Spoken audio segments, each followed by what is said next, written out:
Hi everyone, my name is Steph, this is the Novelty Corner and welcome back to my channel. Today I have my February reset video for you. Two disclaimers before we begin. I'm filming this on the 26th of January, which means I still have nearly an entire week of January left in the month, but I need to film and edit this before I go back to work on the 29th. When I talk about some of the stats and bits and pieces in this video, just be aware that in the description I will update some of them because, as you'll hear about in a moment, they do impact on a couple of challenges and rewards I've set myself for the year. Number two, the lighting is going to change because it's morning, it's summer, and the sun is coming and going behind the clouds, and I get all of the morning sun when it decides to appear from behind the building next to me.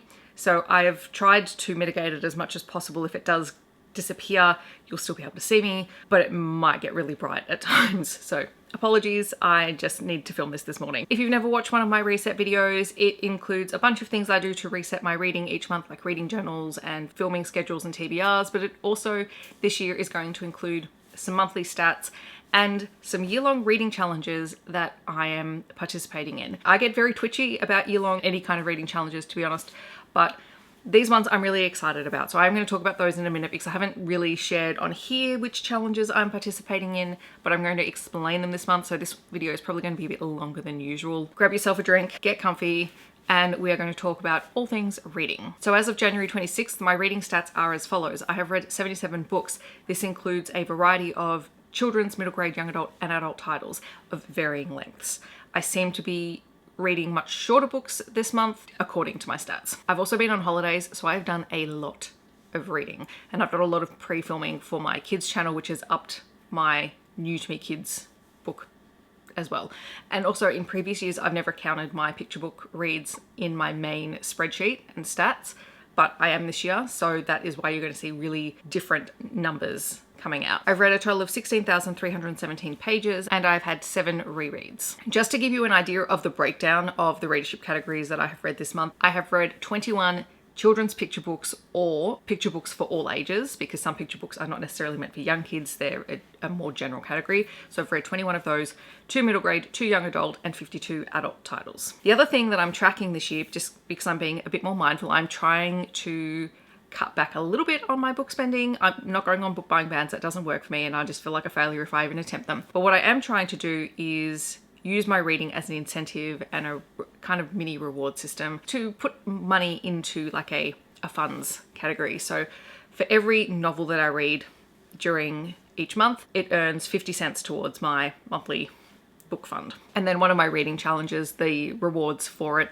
is also money towards that book fund, which doesn't necessarily include books that I am picking up for reading challenges or projects. Those things are kind of separate, which is fine. But what that does mean is I have tried to increase my Kindle Unlimited and also my use of Libby. So I've actually been tracking how much money I've saved through using those two services in January. I don't know if this is going to continue every month. If you're interested in it, I'm very happy to keep going with the stats because I find it interesting. So far, I have saved $168 by using Libby for audiobooks, and I have also saved $101 roughly through Kindle Unlimited. I think that's pretty good. Like, seeing that puts things into perspective for me, so I'm going to be tracking it. If you guys want to keep seeing and hearing sort of how that breakdown works each month, feel free to let me know. So we're going to come into the first year-long challenge that I haven't talked about. As I said, because this is the first time that I'm talking about it, I'm going to go through it in a little bit more depth, but from the following months, I'm just going to give you the stats and where I am in it. So Leanne from Literary Diversions, who is a truly wonderful human being who I have followed ever since I started on BookTube, and she is absolutely delightful. I love watching her content and seeing her ideas. And last year she started a TBR bingo challenge for herself, and this year she's kind of opened it up, and it is the TBR bingo from hell. So the purpose behind it is to set yourself some yearly challenges that you can, like some that you can achieve easily, some that take a longer time to achieve, and then you set yourself some rewards. So there are 9 squares on the bingo board, and for each square you get to sort of set your own challenges and then you track them from month to month. The rewards that I have for completing a square on the bingo board is money towards my book fund. So I think I'm decided I was going to put $20 into sort of the book buying fund. Some of them I can hit every month or not, depending on how well I go. Some of them I might hit a couple of times during the year, and there is at least one challenge on here that will take me the entire year to hit. So it's about balancing out easy versus more challenging tasks and things like that, which suits my brain very well. And also, I haven't thought about what I'm going to get if I complete a bingo. Like, I don't know what my reward is going to be. So if you have suggestions, feel free to leave them down below. All right, so on my bingo board, I have that I'm going to read 12 audiobooks. I'm going to read 50% of my pre-2024 physical TBR. So that's all the books that I have owned from last year and earlier. I have to read at least 50% of them by the end of the year. So this one is a year-long challenge. Like, it's going to take a while to get there. I originally started with 12 rereads, and then I realized that was just being too easy on myself. So I've upped it to 24 because I reread a lot. So I'll probably hit this one a couple of times during the year, but 24 rereads, 12 middle grade books. Another longer challenge is to read 80% of my set TBR every month. So the TBRs that I set in this video, I have to read 80% of them. And I can achieve this every month, so I can get a reward every month, but I have to hit it every month. So I can potentially get this 12 times. We'll see how that goes because mood reader me is interesting. Also, the caveat in here is I can include DNFs in here because to DNF a book, I have to start it, and that can count towards my total because I've at least attempted the book. If I start it and put it down intending to come back to it and I don't come back to it, that doesn't count. I've included a square to go along with my series to read in 2024. So the 12 series that I want to complete or catch up on this year, I have to catch up on. So once I have completed all 12 of those series, then I win this square, but I will be keeping track of how many series I have hit. I want to read at least 9 non-fiction books. I have included a square on friends choosing my TBR because I want to get back into that this year, and I've got a few people lined up who have or are going to be sending me some book recommendations for me to read throughout the coming months. So every time I do one of those challenges, I can count that as a completed square on this bingo board. I also want to clear my NetGalley arcs, and at the start of the year I only had 5 arcs on NetGalley, which is good for me, and I just want to make sure that I keep that fairly low or clear. I can potentially win this 5 times. Really quickly, we're going to go through how I did this month. I know this is a really long-winded explanation. So my first one was to read 12 audiobooks. Remarkably, I have read 12 audiobooks this month, or listened to 12 audiobooks this month through Libby because I've been on holidays, I've had a lot more time, and I've just put audiobooks on as I've been cleaning and walking and doing chores and cooking and all that sort of thing. I did not think I was going to hit 12 audiobooks in a month because 12 audiobooks is about a third of the audiobooks that I read in the entirety of last year. So to me, this is an amazing feat. I did think about changing it, but I'm not going to be reading 12 audiobooks every month. So I am going to leave it, and we're going to see from February onwards how long it takes me to hit 12 audiobooks again. So this counts as a win, and I get to add money towards my book spending fund. I have read 6.5% of my physical TBR. So I managed to get 6 books off my physical TBR, which was fantastic. So I was sitting at 108 books. I need to get down to 54 books at least, but I've read 6 of them so far. I had 7 rereads. I read 2 middle grade titles. Well, I have it. So at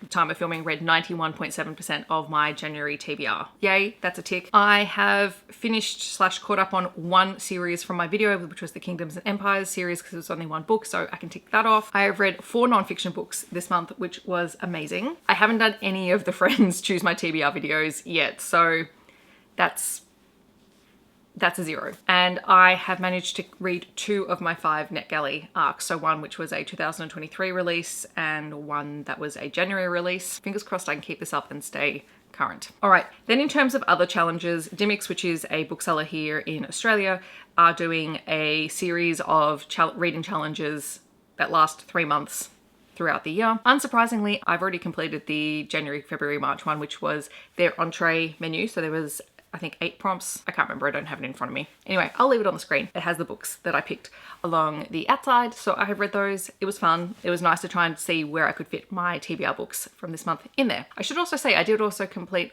a challenge for the TBR-a-thon hosted by Leandra, the TBR Zero. So that's what this looks like. Again, I was just using whatever I had to complete these prompts. And I'm also participating in Bookimon, which is being hosted by Reading with Merv and a whole bunch of people over here on BookTube, and the goal is to complete challenges and collect items so that then you can catch Bookimon.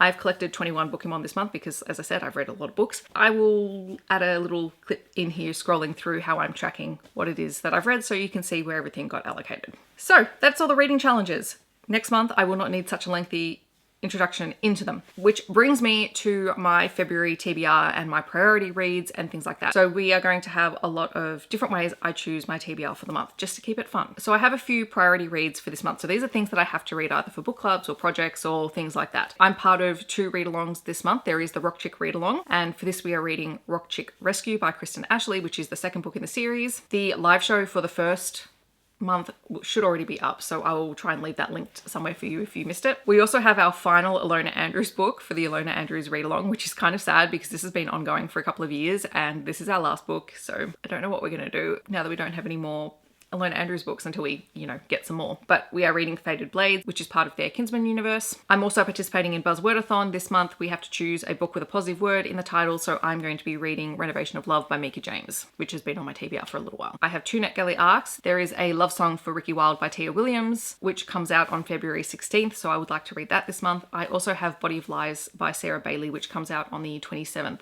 of February, and this is more of a crime mystery thriller story. And then I have received so far 2 physical books from Alan and Unwin to review this month. So there is Footprint by Phil Cummings and also The Most Amazing Thing by Ian Hayward Robinson. So I'm very excited to get to these picture books during the month. Then we come to my KU project. So this is where I'm reading the oldest book on my KU TBR every month, and this month it is Scoreless Game by Anna Zabo and LA Witt. It follows on from Rookie Mistake, which I annotated in January, and I'm really looking forward to actually getting to this because it's been sitting there for a while. This one is about the team captain and his best friend, and they are best friends with one of the main characters in Rookie Mistake, so I'm very excited. We have to pick a Annotation Project book. Which one are we going to pick? We are going to go with this one. Oh, so this is going to be month of big books. It is When Gracie Met the Grump by Mariana Zapata. So I will get that out in a little bit and add it to the TBR pile. So next we are going to do the Reset TBR selection. So I will put it on the screen so you can see it as it spins.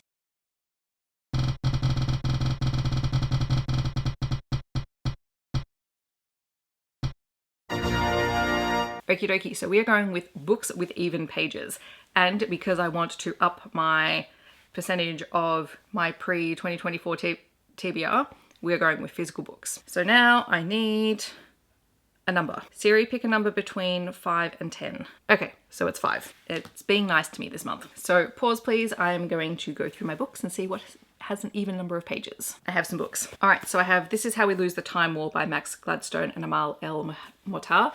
This has 198 pages. I'm going to try and get something wilder off my TBR by Christina, which has 366 pages. Because it's February and the Lunar New Year is coming up, I'm going to read Lunar Love. This is by Lauren Kung Jessen, which has 328 pages. I'm going to read Starter Villain by John Scalzi, which I picked up last year and I'm really excited to read. And this has 264 pages. And then I'm going to try and put another non-fiction on here, and that is Wild Things by Sally Rippin. This has 298 pages, and this is Sally Rippin writing from a parent's perspective on raising a child who has ADHD and dyslexia and helping them to discover and love reading. The other thing we are bringing back this month, because I clearly like punishing myself, is the Rare TBR spinner, because I need to make some inroads on that TBR. All right, so we've got another spinner wheel. I will put it back on the screen. Editing stuff here. Yeah, I thought I was recording the spinner wheel, but I cannot find the footage anywhere. So you'll just have to enjoy my reaction, which is that it spun the Rare Anthology. I'm sorry I lost the footage. I've got no idea where it's gone. Ooh. Okay, so this is the Anthology from Rare. I've just got to find it. Hold please. Okay, so of course that was at the bottom of the pile, but it is the Rare Anthology for Melbourne. So this has 2, 4, 6, 8, 10, 11 short stories, novellas in here. So that's exciting. And then the last thing that we're going to pick is my Kindle backlist, because why not? And let's go to this month, because again, I just like challenging myself. Let's go with this one and this one. What's in the star? Okay. It is Crossing Lines. I don't know what that is. Crossing Lines by Adrian Giordano. It looks like it's some kind of thriller. I don't know where I acquired that from. Hopefully it's like romantic suspense rather than straight up thriller. Come on. Okay, second one. I should say I do have my laptop in front of me today because there was so much going on and I just needed to keep track of things. We also have, as I said, this month is just all the big books, but this is an anthology. This is the Monsters in Love anthology. I'm excited. That sounds good.